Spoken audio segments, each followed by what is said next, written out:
The Little Red Ant and the Great Big Crumb. This story is a Mexican fable.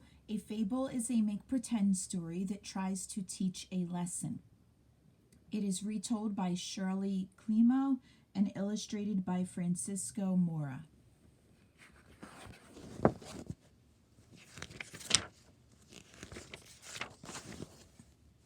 Once, in a cornfield in Mexico, there lived a little red ant. She shared an anthill with her 999 cousins. They looked exactly alike, except for the little red ant. She was a little bit smaller than the others.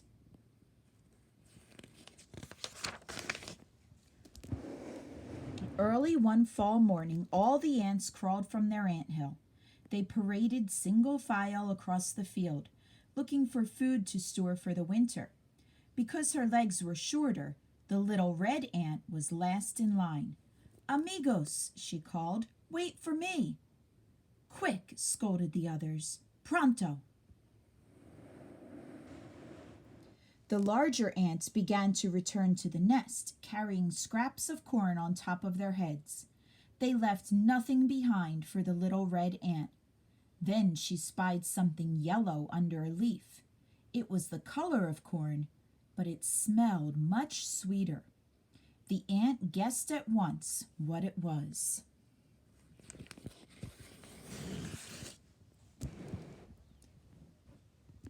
"Torta!" exclaimed the little red ant.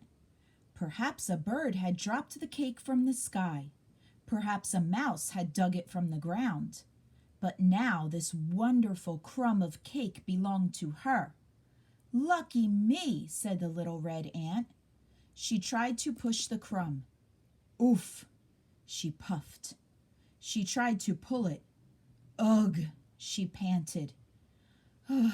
She sighed and said, "I need someone strong to carry my crumb for me." The little red ant covered the cake with a leaf again. Then she set off down the row of cornstalks to find someone strong to help her.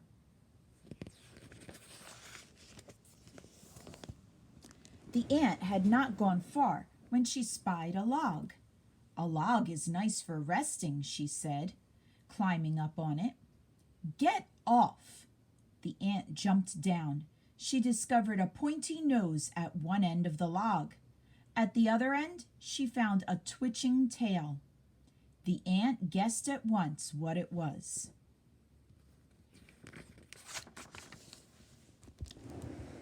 El Largarto!" exclaimed the little red ant. "Buenos dias," the ant said politely to the lizard. "Good morning. I am looking for someone strong." El Lagarto puffed his cheeks. "I'm so strong that I can blow down an anthill." "Not that," the ant cried. "I want you to carry my big crumb of cake." "Too cold," grumbled the lizard. "I'm stiff as a stick until El Sol warms me up." "Then El Sol is stronger than you are," said the ant. "I shall ask the sun to help me." "We can wait for him together," El Lagarto whispered. He flicked out his long tongue. "Come closer." "No, gracias," the ant said quickly. "No, thank you." She did not want to be breakfast for a hungry lizard. The little red ant ran down the row as fast as her 6 legs would take her. She had not gone very far when she spied a cobweb stretched between 2 cornstalks. Shining through the web was the sun. "Lucky me!" cried the ant. "There is El Sol, caught in a net." She scrambled up the stalk. "Stop shaking my ladder!" The little red ant spied something black and yellow skipping across the web. The ant guessed at once what it was. "La araña!" exclaimed the little red ant. "Perdón," said the ant to the spider. "Excuse me. I am climbing to the sun to ask him to carry my crumb of cake. El Sol is very strong." "Foolish ant," scoffed the spider. "No one can climb so high. Anyhow, I know someone stronger than El Sol. Who? Asked the ant. El Gallo. He wakes the sun every morning. Then I shall ask him to help me, the ant declared. Stay a while, La Araña coaxed, and keep me company. The little red ant gazed up at the spider. The sun had moved higher in the sky and no longer seemed caught in the web. A fly was caught instead. No, gracias, said the ant quickly. She did not want La Araña to tie her up like the fly. No, thank you. The little red ant backed down the stalk and hurried on her way. She had not gone very far when she stumbled over the roots of two tall, thin trees. ¿Qué pasa? A scratchy voice demanded. What's happening? The ant rubbed her eyes. She saw that the roots were really claws. She saw that the trees were really legs. She looked up and saw a fierce face with beady eyes bending over her. A yellow beak snapped open and shut, and a red topknot bobbed up and down. The ant guessed at once what it was. El gallo! Exclaimed the little red ant. Por favor, the ant begged the rooster. Please, don't eat me. Ants taste horrible, squawked El Gallo. Then will you carry my crumb of cake for me? I'm too busy, the rooster cocked his head. Did you say cake?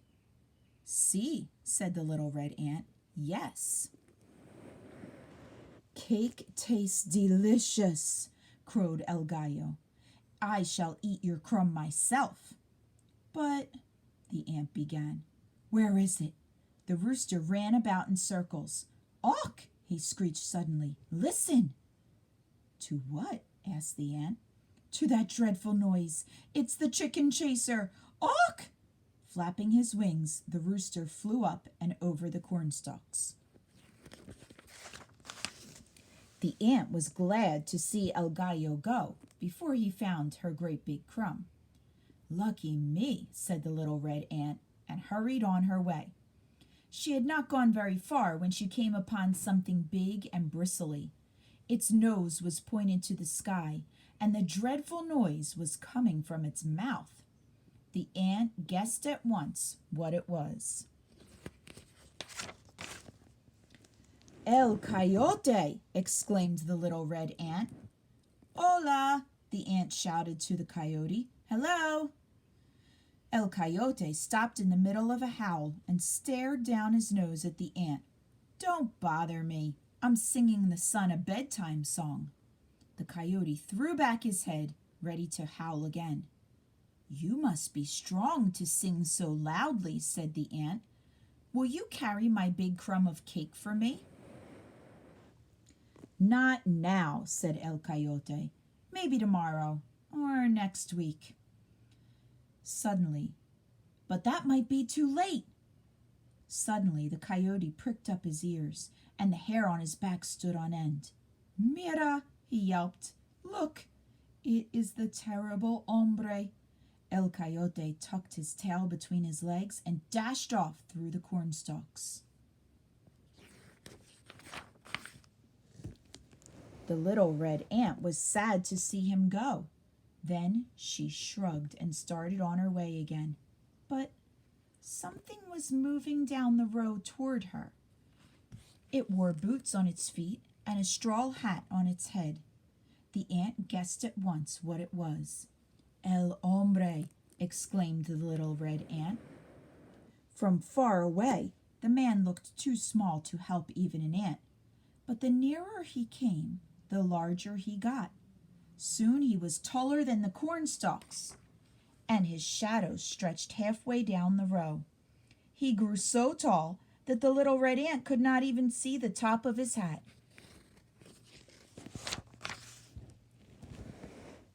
Señor, called the ant, please carry my cake for me. The man did not hear her. He kept walking. Now the little red ant looked up and saw something terrifying. The heel of his huge boot hung over her head. Alto! Exclaimed the little red ant. Stop! The man did not hear her. He kept walking. So the little red ant took a skip and a hop and caught hold of his shoelace. Then she ran up his leg. The man rubbed his knee. So the little red ant scurried under his shirt. The man scratched his chest. So the little red ant skittered over his shoulders. The man slapped his neck. So the little red ant crept into his ear. She shouted in her very loudest voice, "Help me!" "Yee!" yelled the man. "Ticklebugs!" He shook his head and jumped up and down. The straw hat flew from his head, and the little red ant tumbled down on top of it. The man ran across the cornfield, still shouting, "Ticklebugs!"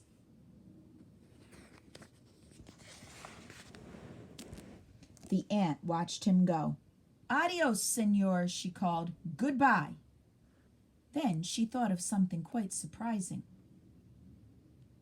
"I frighten el hombre, who scares el coyote, who chases el gallo, who wakes el sol, who warms el lagarto, who can blow down an anthill. So I am the strongest of all." Do you see her ant muscles there? Oh, there's my cat in front of the camera again. The little red ant crawled off the hat. She followed her trail back through the cornstalks just the way she had come. At last she reached her crumb of cake and pulled off the leaf. "Ah," said the ant, sniffing. The cake was warm and sticky and smelled sweeter than ever. She took a big, big breath. Then, ever so slowly, she lifted the crumb. She lifted it up and up until she could put it on top of her head. Then, step by step, inch by inch, all by herself, by the light of the moon, the ant carried her wonderful cake home to the anthill. She feasted on the crumb all winter long. And when springtime came, she was exactly the same size as her cousins. "Lucky me!" exclaimed La Hormiga, the ant.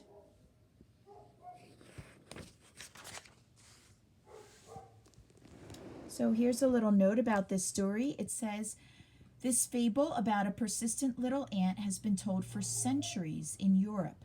A number of different versions are found in France, Portugal, and Spain. The ant's specific quest for help changes from place to place, as do the characters she encounters. Although this variation is based on a Spanish tale, it has taken on a distinctly Mexican flavor. Like all fables, this one has a moral.